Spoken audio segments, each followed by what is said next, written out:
Hi, this is my complete guide to Lake Travis, and this is actually part of a two video series, you might say, where I just go through completely full details on each lake. I'm guiding primarily on Lake Travis, Bushwhacker Bait Co. That's my business name, and I also guide on Canyon Lake. Now, I want the whole purpose for doing this. It was actually requested by someone, is to go through just every single detail. Although there's a vast amount of information, I could literally sit here for days talking about Canyon Lake or Lake Travis. So that being said, I kind of want to.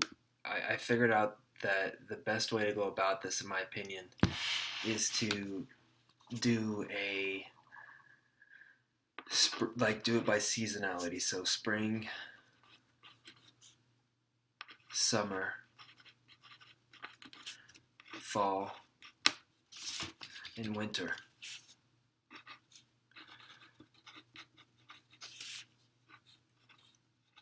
You know, kind of how I would approach these lakes during each of those seasons. And then that'll kind of lead me to talking about baits and different areas of the lake and going through the whole shebang. So let me look here and locate Lake Travis. Excuse me. All right. So here's Lake Travis, and also I'm gonna pull up Navionics.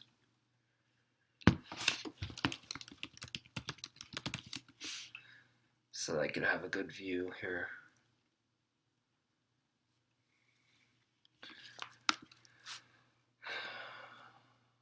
There's just so much to talk about, for this one lake. It's pretty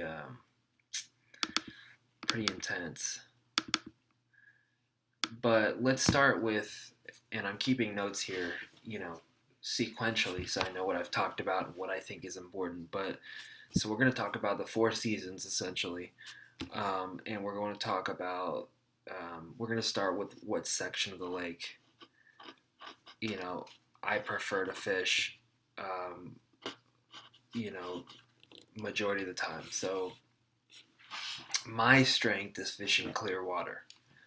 Um, I've guided on Lake Waco, and I did so for quite a while, which was a flat farmland style of lake.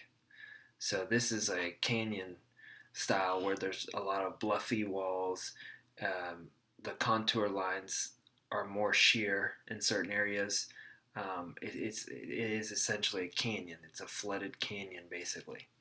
So there's this river that snaked through this valley, I guess, and um, it flooded and filled up this canyon area. The whole valley flooded and was encircled by a canyon, I guess. So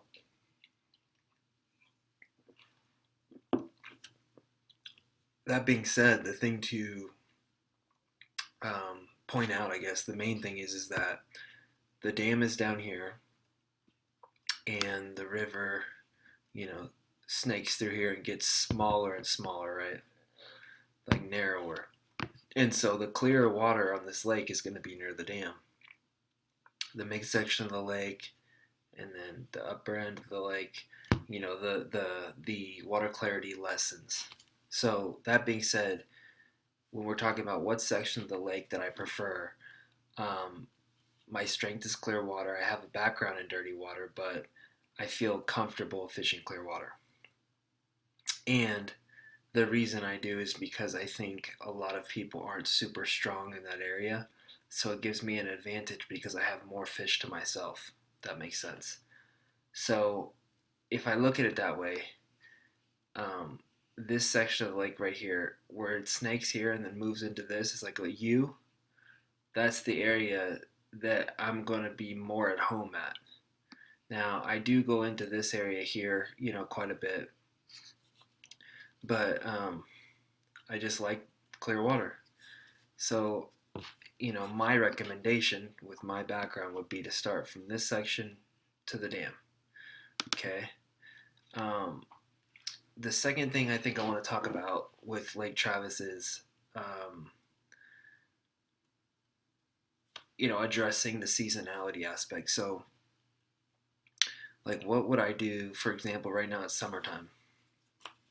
So summertime, I'll want to fish offshore structure mainly because I feel like um, big groups of bait, congregate and associate with deeper depths, and they get close to the natural river channel where there's current and fresh oxygen, excuse me, um, and just a lot more like the water quality is better at a deeper depth um, in that section near the dam since the light penetrates a little bit deeper, things grow at a deeper depth, like all that. So for summertime specifically, I'll look at offshore areas. And what I mean by offshore areas is offshore doesn't necessarily mean super deep, number one. The first thing I want to clarify is that exactly. When you say offshore, it doesn't mean that you have to fish deep. So, like, this is an area over here by the dam, right? Here's the dam, and this flat extends way out, and it's a flat, but it's a deeper flat. But for example, what I'm trying to say is that these are little like I basically these are like little humps right here, right? So this is 9 foot on the top, and it goes to 20 on the side over here, 25, 23. So it's like a mound, right? But that could just as easily be 5 foot on top and 15 foot on the sides. It just depends on the water level. So the point is that just because it's offshore doesn't mean you need to fish deep. Really, in the summertime, your main focus is fishing, like fishing an area associated with the thermocline. So if your lake, the area that you're fishing goes from 0 to 60 feet, there's a certain level where sunlight um, stops getting down to super well, and there's layers to the water. The different layers of water have different densities, and they're distinguished by a very apparent line whenever you adjust your sensitivity on your fish finder. And so beyond that line, the oxygen content is low, and fish can't survive as well. And so you have to look on your fish finder, where's that thermocline at? And that thermocline is right now at about 25 feet. And let's see, it's the end of August.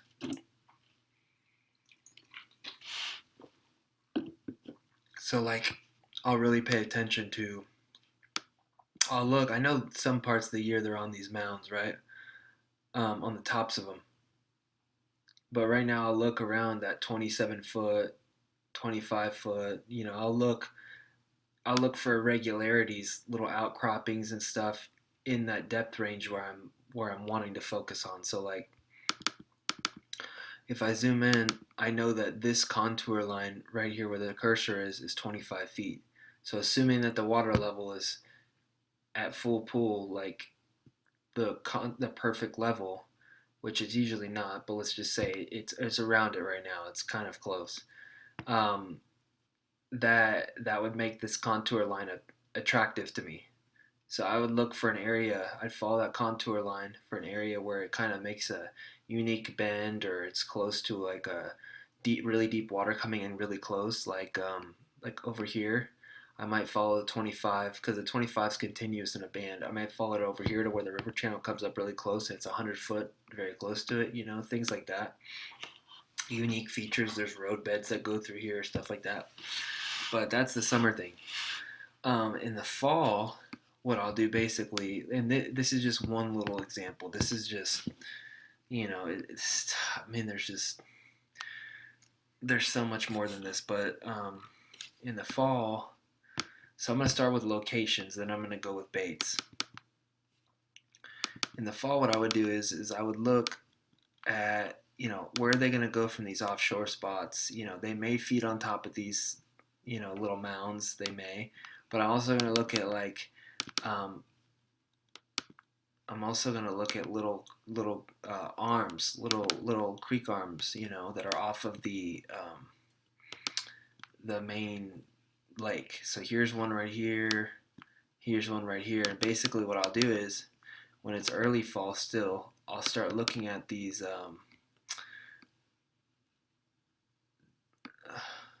points right here that are the first points on the way in, and I'll just work down these banks. I may hit some of these docks and stuff like that. And now we are talking about fall right now, but the whole thing with fall, what I think about is where did I catch them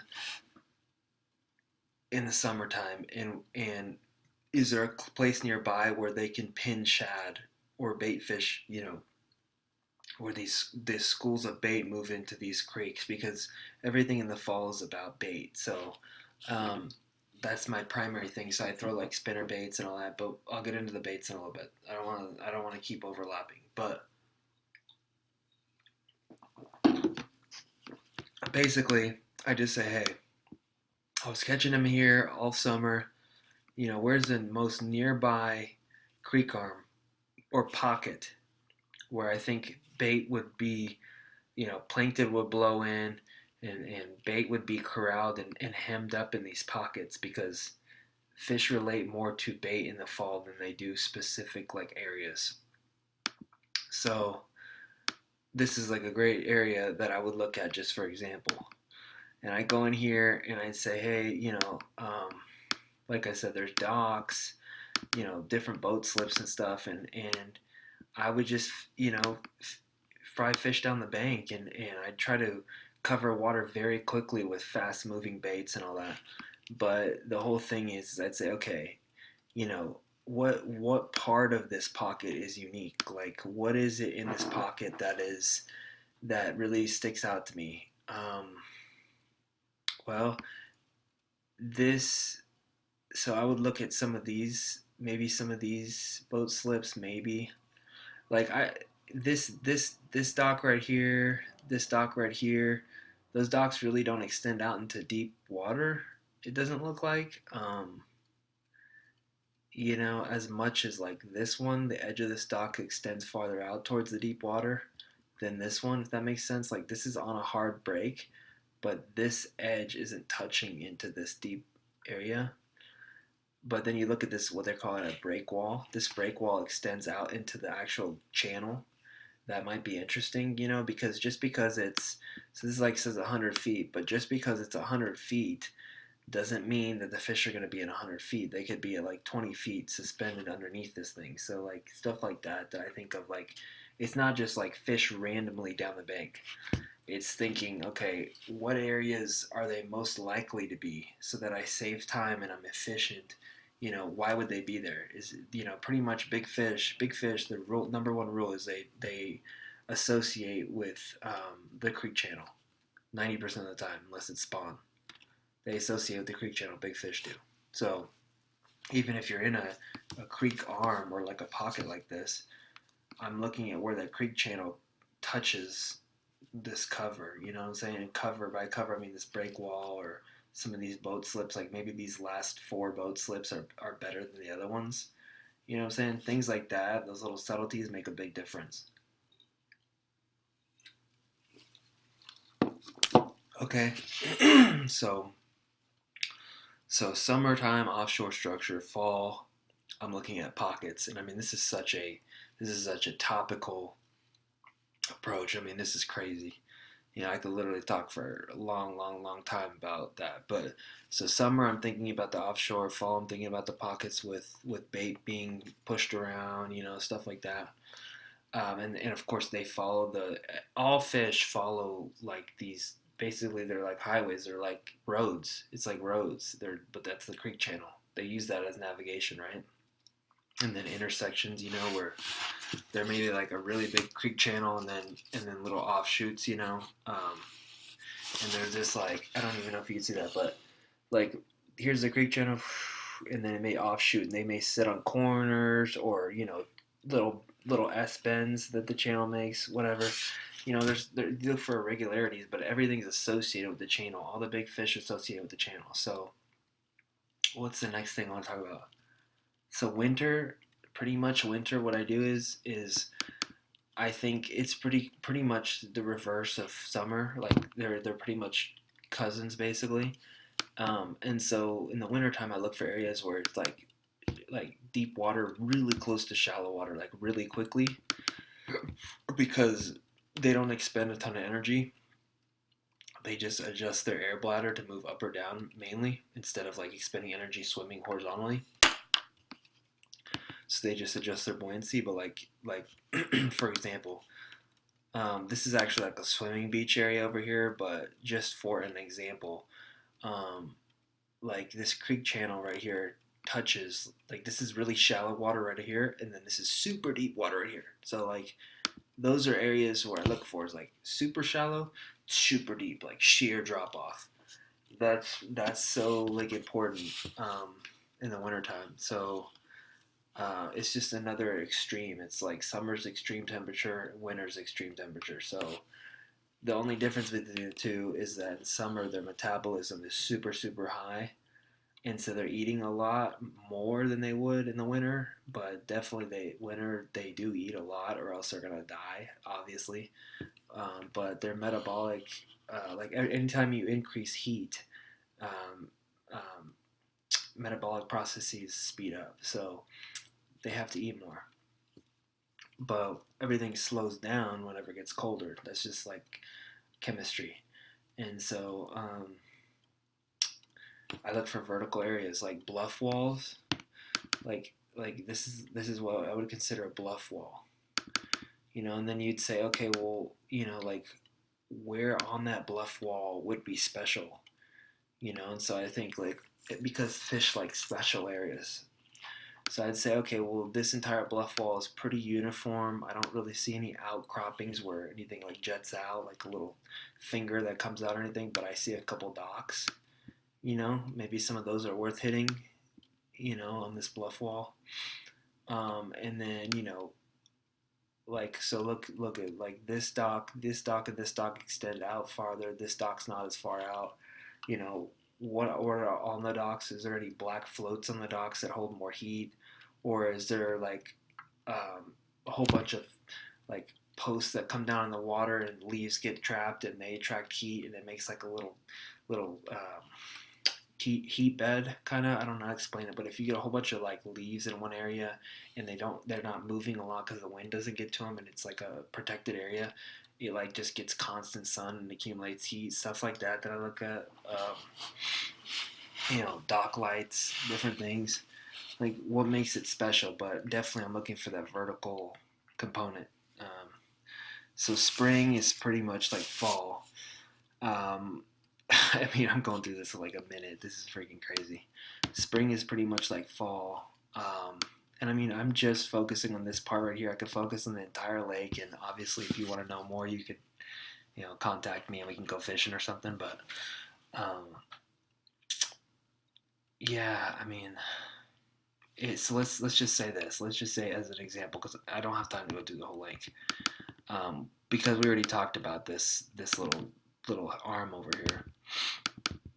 I would start thinking about in the springtime. I would think, okay, knowing that these big fish navigate with the channel, and in the fall we talked about these different structures that peer out more towards the creek channel, but that are more interior to the creek arm. I would think about, okay, where's the most nearby flat that's close to deep water? So I'd look around the backs of these docks and stuff. Like this is like a walkway right here that extends back into this flat. I don't ever want to get too far from the channel. That's the main thing. Is like I don't want to get too far from the channel. Never. It's just not smart. So like, man, some of this is not super. This is not the perfect example. This creek. Um, Protected pockets. That's another good thing. Like for the springtime, for pre-spawn and all that. Since this creek is since this bank is facing north, it's protected from the wind. So like these pockets right here are going to be exposed to wind. This side's not. The creek channel's right here. I would probably look down this bank like from about right here to like right here. I'd probably look up in the shallow water around that area, like throwing moving baits, trying to get bites. I might even look like all this right here are wind blockage, and obviously the land formation right here is, but I would look behind all these docks in shallow water, close to this deeper water and around these boat slips. These boat slips are positioned pretty deep, so I'd probably, like I said, focus on the bank if there is cover on the bank. I don't know exactly what's there right now, but um, the other thing is like in springtime they mostly relate to bushes. So like not like big trees, but like wispier bushes. That's just what they do in this area that I found. And then they also like sometimes they'll spawn, like a lot of times they'll spawn on one log, like a single isolated log instead of like a field of trees. It may be like bush, bush, bush, bush, bush, bush, like a lot of bushes, and then like one log in there. But for the main part, I focus on bushes like around pre-spawn and stuff, deeper bushes, stuff like that. Um, and so from God, I'm trying to think what's the most important things that I want to point out with this. Proximity to the channel, protection from the wind. These docks look like they're farther out towards the channel, so like I said, it would have to be cover that's on the bank. Um, Bushes is important. Let me see if there's anything else in this area that's similar to what I'm trying to focus on. So like I wouldn't fish this pocket because it's pretty much the wind is blowing into both fingers directly, and that's not good for nests and all that, and for having warm water because all that cold water stacks up in the pocket. That's not good in the springtime. So I'd probably look here too on this bank, the one that's north facing. You probably look back in this pocket because this channel comes all the way back in here, and then it comes in this little protected bay right here. I guarantee you that's a good area. Um, just by looking at it, it's pretty legit on the map. That's like textbook for what you'd want to find for spawn. That's the kind of the things that I'm thinking about. Channel, cover, protection from the wind, super important. And pretty much all these canyon type lakes in this area, they all have that they all have the same type of patterning in the springtime. So like what I normally say is spring and fall are the same thing, summer and winter are the same thing, and so they're not identical and they do different things, but for the most part, that's just a good rule of thumb is to just it's like I don't know, that just helps me associate in my mind. So what baits would I throw? So starting with summer again, like I started out. So for summer, everything that I do is lazy and very natural, especially in clear water. So my top baits in summer are going to be a Carolina rig, a drop shot,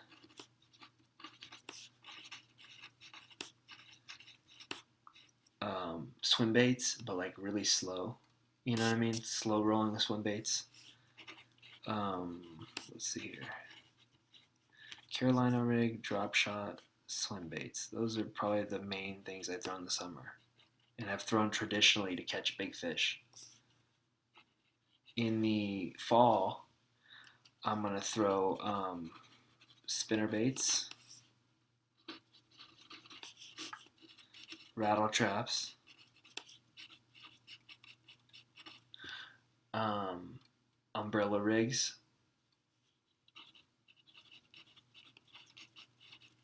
spinner baits, rattle traps, umbrella rigs, a lot of top water.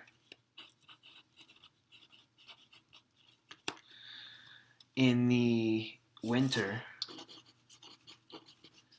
I need to slow way down and leave the bait in front of their face for a long time so that the metabolic consequence, I guess, like the amount of nutrition in there is worth them pursuing it.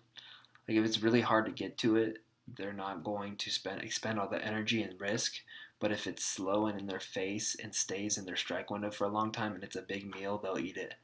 So, like, and especially also everything grows to a larger size by the wintertime because it's all like had a year to grow, right? So I'll use bigger baits that are slower and stay in their face. So like big jerk baits, like long jerk baits, I'll use. Um, Big jigs. The reason why I like the jigs more is because in the wintertime, fish associate more with the bottom um, because there's warmer water there, as opposed to in the summer, it's cooler down near the bottom. So jerk baits, jigs. Um,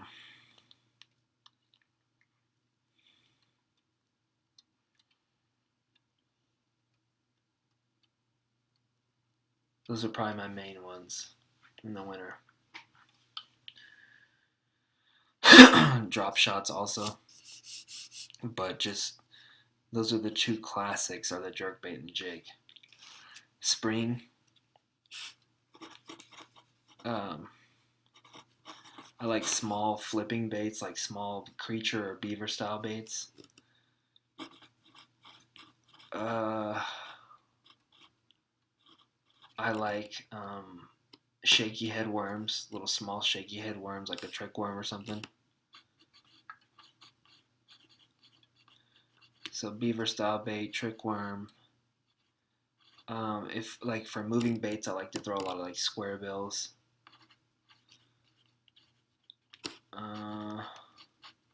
In the square bills, like there's different things that I'm trying to look like in the spring. I'm either trying to look like a bluegill who's trying to raid a nest, and I use like a square bill that's like chartreuse colored or something in more stained water. In a natural place, I'll throw something that's more translucent but still has like a bluegill hue to it, if that makes sense. Um, but if they're up shallow, I'll throw that square bill around like logs or like shoreline cover that's in shallow water. Um, the trickworm and the beaver and all that could be like little craws, or the trickworm's straight, so it doesn't really represent the profile of a creature bait, but it could be many different things up shallow, little critters and stuff. So um, but the beaver style is definitely my go-to, and then like I said, the square bill crankbait, shallow running crankbait, that's really good, especially when it makes deflections off logs and stuff. That's really, really deadly. But trying to think what else is super important. What makes this lake unique? Let me talk about what makes this lake unique. So this lake gets a ton of boat traffic. Number one, everybody always asks me like, is this lake? And granted, I fished the entire lake. I fished all over this lake. This little thing that I'm showing you is just for the example, because it's impossible for me to show you every spot. But let's just say like just for this area, whatever. So what makes it unique is that there's like a ton of jet skiers and boat traffic, so much so that it's like intense. It's really difficult, like to just stay on your trolling motor out in the middle of the lake, whatever, because it's just constant waves. It's almost like the freaking ocean. So I have to adjust the way I do things on this lake. So like either I'll go out during the week, or when everybody's at work, or I'll go in the early morning hours or the evening hours instead of the middle of the day when it's hot and everybody's skiing. I adjust my schedule to accommodate that. And then the other thing I do is like on water that gets a lot of pressure and that there's a lot of boats, because there is a lot of bass fishing people, just motor noise, everything. Like I pull up to my spots and I'll stop like 100 yards away and I'll just really slowly creep up with my trolling motor, really slowly. Turn off my big motor and everything. I think it makes a difference, and if it gives me confidence, that's what's important. Um, so keeping a distance is important. Stealth. It's just such a recreational lake. Keeping a distance, stealth. Selecting the hours that you go out. Um, it's just clear water specifically. Like I point out, I'm comfortable in clear water, so this lake is such a clear lake. What do I do to adapt? I would say that on this lake, or any clear water lake, I use super light lines. So let's talk about that. That's a really big deal. What would I use as far as line for each setup? So for like a Carolina rig in most cover, if I was really trying to be stealth, I would throw it on like 12-pound line. And that's like monofilament, or fluorocarbon. It's not braid, which has a smaller diameter for the same pound test. So I'd probably throw on 12-pound line. I would not use braid because it's more visible. So for Carolina rig, 12-pound line. For crankbaits, I'd probably throw it on 10-pound. For most crankbaits. For a jerkbait, probably 8 to 10-pound test.